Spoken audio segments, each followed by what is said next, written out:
ஹசன் மேலப்பாளையம். நான் கேள்வி என்னென்னா, ஜக்காத்து தொடர்பாட்டு. இப்போது பொதுவாக ஜக்காத்துன்றது கடமை, நம்மளுடைய தேவைகள் போவா, அல்லது நம்முடைய ஒவ்வொரு மாத வருமானத்துலேயும் ஜக்காத்துக்கான செலவையும் நாம் சேர்த்துக்கணுமா? மாதமோ தின வருமானமோ அதில் ஜக்காத்துக்குன்னு ஒரு செலவினமாக அதை சேர்த்துக்கணுமான்றது என்னுடைய கேள்வி. சகோதரவங்க ஜக்காத் சம்பந்தமாக கேட்குறாங்க.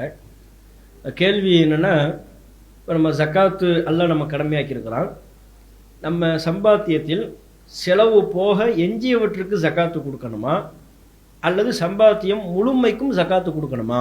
இதுதான் கேள்வி. இப்போ ஒருத்தர் மாதம் மாதம் சம்பளம் பெறுகிறார்.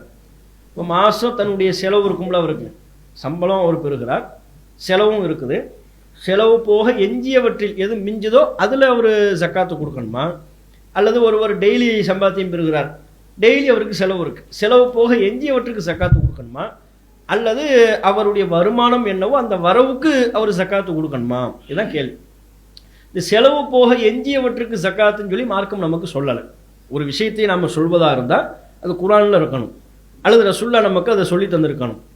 அல்லாஹும் அல்லாஹ்வுடைய தூதரும் ஜக்காத்து தொடர்பில் நமக்கு சொன்னது என்னவோ அதை அப்படியே நாம் நிறைவேற்றணும். ரசூலுல்லாஹ் நமக்கு சொன்னது என்ன? நம்முடைய சொத்துக்களுக்கு ஜக்காத்து, நம்முடைய அம்வால், நமக்கு உரிமையான சொத்துக்களுக்கு ஜக்காத்.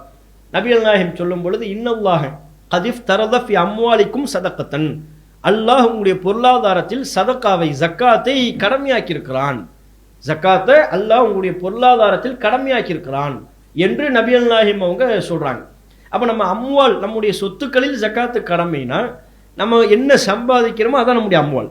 இப்போ மாதம் ஒருவர் 20,000 ரூபாய் சம்பாதிக்கிறார், அது அவருடைய சொத்து. அந்த சொத்தில் அல்லாஹ் ஜக்காத்தை கடமையாக்கிட்டான்னு அர்த்தம். செலவு போக எஞ்சியது 20,000 அவருக்கு 18,000 ரூபாய் செலவு இருக்கும், மிச்சம் 2,000 ரூபாய் தான் மிஞ்சும். அந்த 2,000 தான் ஜக்காத்துங்கிறது வராது. ரசூலுல்லாஹ் சொன்னது என்ன? உங்கள் அம்வால், உங்களுடைய சொத்துக்கள் என்னவோ அதற்கு அல்லாஹ் ஜக்காத்தை கடமையாக்கியிருக்கிறான் என்று நபிகள் நாயகம் சொன்னாங்க. குர்ஆன்லேயும் அப்படி தான் வருது. குர்ஆனில் ரசூலுல்லாஹ்வுக்கு ஜக்காத்தை எடுங்கன்னு சொல்லும்போது, ஹுது மின் அம்வாலிஹிம் சதக்கத்தன், அவர்களுடைய அம்வால், அவர்களுடைய சொத்துக்களிலிருந்து நபியே நீங்கள் ஜக்காத்தை எடுங்கள், துத்தஹீருஹும் வதுஸக்கீஹும், அதன் மூலம் அவர்களை தூய்மைப்படுத்துங்கள், ஜக்காத்தை எடுத்து தூய்மைப்படுத்துங்க என்று குர்ஆன் சொல்லுது.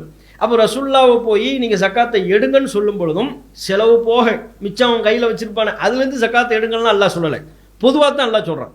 ஹுது மின் அம்வாலிஹிம், அவர்களுடைய சொத்துக்களிலிருந்து ஜக்காத்தை எடுங்கள். அவங்க என்ன கையில் வைத்திருக்கிறானோ அவனுடைய ஒட்டுமொத்த சொத்து என்னவோ அதுலேருந்து ஜக்காத்தை எடுங்க, இப்படின்னு தான் இருக்கிறது.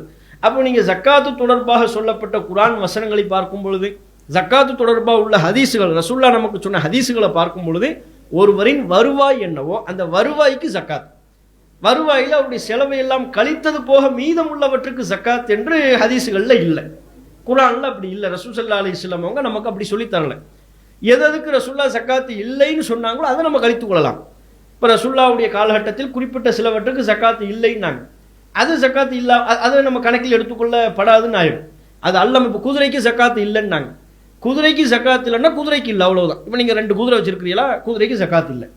அப்போ எதற்கு இல்லை என்று சொன்னார்களோ அதை மாத்திரம்தான் கழித்து கொள்ள வேண்டுமே ஒழிய, செலவு போக எஞ்சியது எப்படி இப்போ குதிரைக்கு ஜக்காத்து இல்லை என்று ரசூலுல்லாஹ் எப்படி தெளிவாக சொன்னாங்களோ அது மாதிரி செலவு போக மிச்சம் உள்ளதுக்கு தான் ஜக்காத்துன்னு அதையும் ரசூலுல்லாஹ் சொல்லியிருப்பாங்க. உனக்குன்னு நிறைய செலவு இருக்கும், அது போக மிச்சம் உள்ளதுக்கு ஜக்காத்து கொடுன்னு ரசூலுல்லாஹ் சொல்லியிருப்பாங்க. அப்படி சொல்லவே இல்லை. உங்கள் அம்வாலுக்கு ஜக்காத்து, உங்களுடைய சொத்துக்களுக்கு ஜக்காத்து கொடுங்க அப்படின்னாங்க. நீங்கள் விவசாயத்தினுடைய ஜக்காத்தை பார்த்தாலும் குர்ஆன்ல அல்லாஹ் அப்படித்தான் சொல்கிறான். விவசாய நிலங்களுக்கும் ஜக்காத் இருக்கிறது.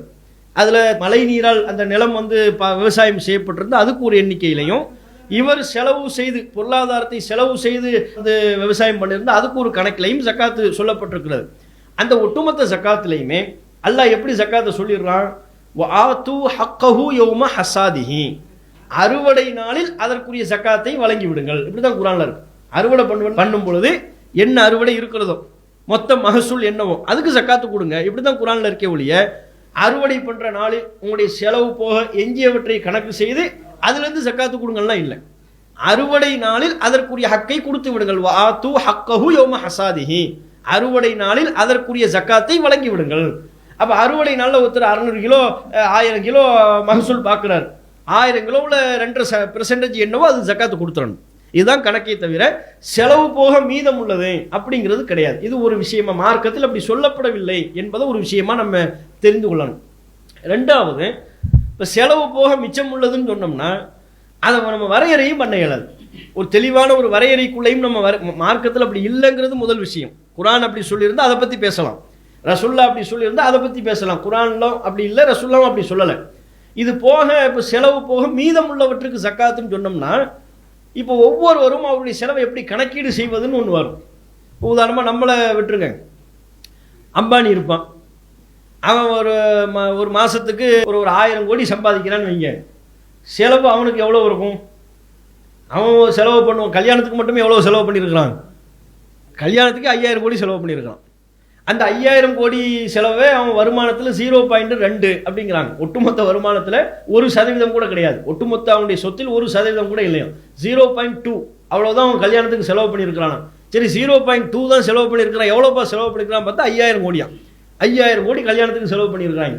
மாப்பிள்ளை தோழர்களாக வந்தவங்களுக்குலாம் 2 கோடி வாட்சி. யார் யாரெல்லாம் மாப்பிள்ளை நண்பர்களாக வந்தாங்களோ அவங்களுக்குலாம் என்ன 2 கோடி வாட்சி. 20 பேர் வந்தாங்கன்னா 20 பேருக்கு 2 கோடி ரூபா வாட்சி. அப்படின்னா 5000 கோடி செலவு வரத்தான் செய்யும்.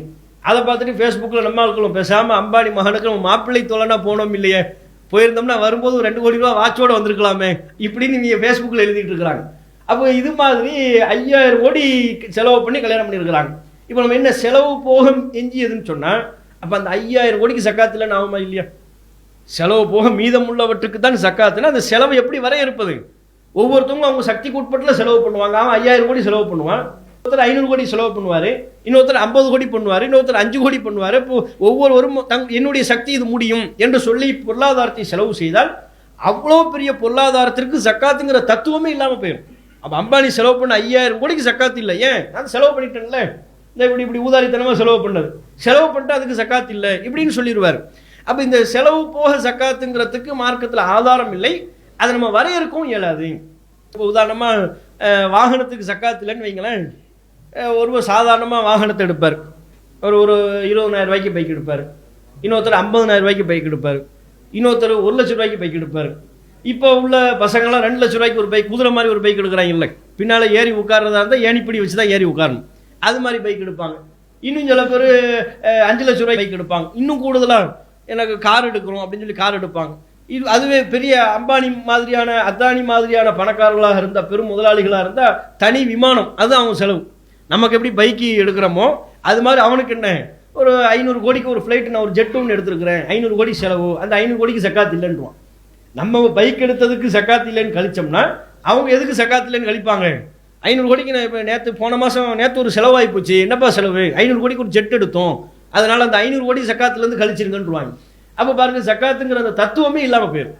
அப்போ ஜக்காத் என்கிற இந்த அம்சத்தை பொறுத்தவரை ஒருவருக்கு 85 கிராம் தங்கம் அல்லது அதற்கு நிகரான சொத்து மதிப்பு இருந்தால் அவர் ஜக்காத்து கொடுக்குற தகுதிக்கு வந்து விடுறாரு. அவர் அதற்கு பிறகு அவருடைய ஒட்டுமொத்த வருமானத்திற்கும் கணக்கு பண்ணி 100க்கு 2.5, 100 ரூபா இருந்தால் 2000 ரூபா, வெறும் 2.5% தான் மார்க்கம் ஜக்காத்துன்னு சொல்லி சொல்லுது. இதில் அவருடைய ஒட்டுமொத்த வருவாய்க்கும் தான் சக்காத்து கொடுக்க வேண்டுமே ஒழிய செலவு போக எஞ்சியவற்றுக்கு சக்காத்துங்கிற கான்செப்ட் இஸ்லாத்தில் இல்லை. இது ஒரு விஷயம். கூடுதலாக இன்னொன்று நம்ம புரிஞ்சுக்கணும். இப்படி சொல்லும்போது சில பேர் என்ன நினைப்பாங்கன்னா, எல்லாத்துக்கும் கணக்கு பண்ணி சக்காத்து கொடுத்தா அப்போ என்ன அவர் நம்ம சொத்து ஃபுல்லாக போயிருமே அப்படின்னு நம்ம சில பேர் நினைப்பாங்க. அப்படி கிடையாது. அப்படி நினைக்கிறதுக்கு என்ன காரணம்? அவங்க மார்க்கத்தில் இல்லாத ஒரு அம்சத்தை தங்கள் மீது விதித்து கொண்டதால். மார்க்கத்தை பொறுத்தவரையிலையும் ஒரு பொருளுக்கு ஒரு தடவை தான் சக்காத்து. இப்போ நாம் இன்னைக்கு ஒரு ஃபோன் வாங்கியிருக்கிறோம், 10,000 ரூபாய்க்கு ஃபோன் வாங்கியிருக்கிறேன், சக்காத்து கொடுக்குற தகுதியில் நான் இருக்கிறேன் என்றால் இந்த 10,000க்கு இந்த செல்போனுக்கு 2.5% ஒரு தடவை கொடுத்துட்டா முடிஞ்சு போச்சு. இதுக்கப்புறம் இதுக்கு நான் கொடுக்க வேண்டிய அவசியமே இல்லை. வாழ்நாள் முழுக்க இந்த பொருளுக்கு சக்காத்து தேவையில்லை. ஒருவர் ஒரு முறை நகை வாங்குகிறார், அந்த நகைக்கு ஒரு 10 பவுன் நகை வாங்குறார், அந்த நகைக்கு ஒரு முறை தான் சக்காத். அதற்கு பிறகு அவர் கொடுத்த அந்த பொருளுக்கு மீண்டும் மீண்டும் ஒவ்வொரு வருஷமும் கொடுக்கணுங்கிற அவசியம்லாம் இல்லை. அப்படி மார்க்கம் சொல்லலை. அப்போ முஸ்லீம் சமூகத்தில் ஜக்காத்துனால என்னன்னா வருஷம் கொடுக்கணும், அவருடைய ஒட்டுமொத்த சொத்துக்கும் வருடம் 2.5% கொடுக்கணும்னு சொல்லி நினைக்கிறாங்க. அப்படி மார்க்கத்தில் எந்த ஆதாரமும் இல்லை. ஒரு பொருளுக்கு ஒரு முறை கொடுத்தால் போதுமானது. இப்போ எனக்கு 1 லட்ச ரூபா கைக்கு வருது, இன்னைக்கு கைக்கு வருதுன்னா இந்த 1 லட்சத்துக்கு 2.5% எனக்கு ஜக்காத்து கடமை, 2500 ரூபா நான் கொடுத்துடணும், முடிஞ்சு போச்சு, அவ்வளவுதான். இதுக்கப்புறம் இந்த 1 லட்சம் என் கையில் எத்தனை வருஷம் இருந்தாலும், 10 வருஷம் இருந்தாலும் சரி, 20 வருஷம் இருந்தாலும் சரி, இந்த 1 லட்சத்துக்கு நான் கொடுக்க வேண்டிய அவசியமே இல்லை. இந்த 1 லட்சம் மூலம் நான் ஏதேனும் லாபம் அடைந்தால் அந்த லாபத்துக்கு மட்டும் நான் ஜக்காத்து கொடுக்கணும். 1 லட்ச ரூபாய் ஒரு பிசினஸ்ல போடுறேன், மாசம் எனக்கு அதுல ஒரு 2 ரூபா வருது, 2000 ரூபாய் வருது, அல்லது ஒரு 3000 ரூபாய் வருது. அந்த 2000 அல்லது 3000 அதன் மூலம் எனக்கு என்ன லாபம் வருகிறதோ அந்த லாபத்துக்கு நான் கொடுத்தா போதுமானது. அது அல்லாமல் அந்த மூலத்துக்கு அடிப்படையான மூல சொத்துக்கு திரும்ப திரும்ப நான் கொடுக்கணுங்கிற அவசியமும் இல்லை. அப்போ இதை நாம் விளங்கிக் கொள்ளணும். வருமானத்து முழுமைக்கும் தான் சக்காத்து கொடுக்க வேண்டுமே ஒழிய செலவு போக எஞ்சியவற்றுக்கு சக்காத் என்கிற அடிப்படை இஸ்லாத்தில் சொல்லப்படவில்லை. இது புரிஞ்சுக்கணும். அல்லாஹு அக்பர், அல்லாஹு அக்பர்.